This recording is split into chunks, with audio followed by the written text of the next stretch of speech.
Hey everyone, it's Coach. You might have seen that I'm teaching a webinar this Thursday, September the 10th. It's about 5 steps to get started in real estate investing. I thought I would take a chance in this video to give you a summary of what I'm going to be teaching and take a little bit different angle. I want to compare getting started in real estate, and this really could be compared to getting started in anything, as focusing on the fundamentals. I used to play sports. I still play sports. I use sports metaphors a lot. If you think about it, if you're trying to get good at basketball, you could take shortcuts. You could try to, do the latest latest dunk, the latest shot, latest move that somebody in the NBA does, or you could focus on the fundamentals. You could work on getting good at passing, getting good at shooting, doing lots of shooting, doing lots of conditioning. There's really some things you can't escape from, the fundamentals. And whether you're playing sports, whether you're doing business, entrepreneurship, real estate investing, there's always some fundamentals. And so I always try to look at experienced investors, experienced sports people, and try to model some of the things they focus on and do the most if you want to get good at it too. And so this is what I've done in my own business, studying other people who've been successful in investing. There are lots of different places to focus on, and it's easy to get overwhelmed. But it really comes down to, I have found, if you're really trying to make some quick, early progress in your real estate investing business, these 5 things are where you got to focus. So you've got to focus on your target market.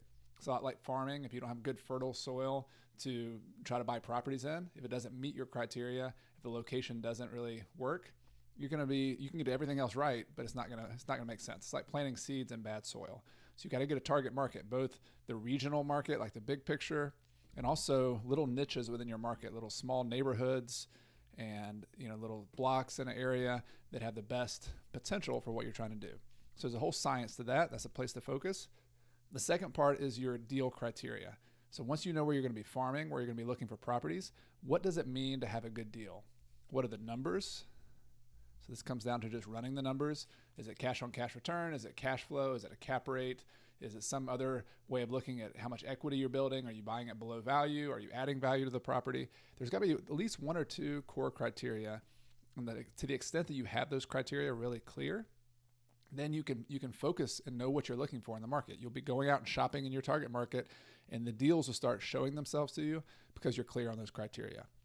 The third thing is financing. You can look at real estate investing as a sport of putting properties and money together. And if you don't have the money, it's going to be hard to buy deals. But you don't have to have your own money. You can use other people's money. So you can use bank loans, traditional loans. You can use more creative financing, which is mainly what I have done over the years. Private money, seller financing. Some people use hard money loans. All sorts of different options there. But you got to get the financing lined up ahead of time before you start going and buying properties.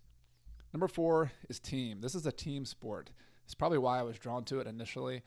Playing football, playing basketball, playing baseball. I always knew that you're only as good as the people around you. And so you might be the quarterback or the star of the team, but you attracting a good property manager, a good real estate agent, a good attorney, a CPA, good handyman, contractors, all of those people you can only do as well as the people around you. So you got to work on building a team, and that's about relationships. It's about networking, about recruiting the right people, adding value to them. And so that's an important thing to focus on. And then number 5 is deal finding. This was the thing I learned the most about and focused the most on as a new investor when I first started. And it was probably the most valuable thing I could have done, because everything kind of there's a pinch point at the beginning. You can look at it like an assembly line of real estate. And if you can't find a good deal, you won't be able to get the financing. You won't be able to manage the property. You won't be able to resell a property, flip it. So getting good at deal finding and not just looking on the MLS, more than the MLS. Can you do driving for dollars? Can you network with other investors? Can you send direct mail out? Can you get a website? There's all sorts of different ways. Find a couple of ways that you really try to master to deal finding, and that'll help you out as well. So I'm going to go into more depth on all those at the webinar this Thursday. I hope you'll join me. You can look in the description below. You can also look in the link in my profile if you're on Instagram, and I hope you can join me. We'll chat about this for about an hour, and also give you a chance, if you're interested in my Real Estate Start School, my premier course that opens twice per year. There will be an early bird enrollment at the end of that call where you can get a discount on getting into Start School as well. So I hope to see you soon at the webinar. Have a great day.